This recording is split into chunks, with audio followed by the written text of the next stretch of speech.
ছেলে মানুষ কাকে বলে জানেন?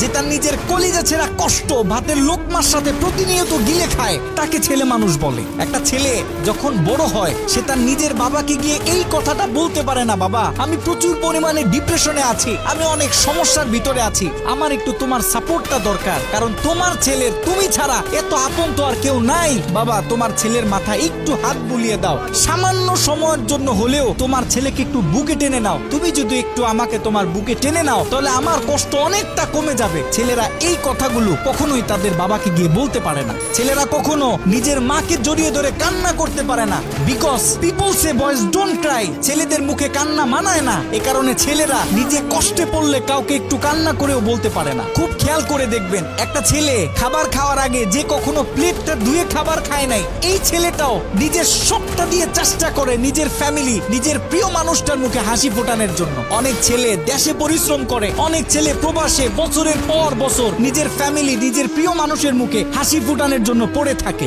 দিন শেষে ছেলেদের মুখে হাসি ফোটানোর মতো কাউকে পাওয়া যায় না। আমি মনে করি boys are the best actor in the world. এই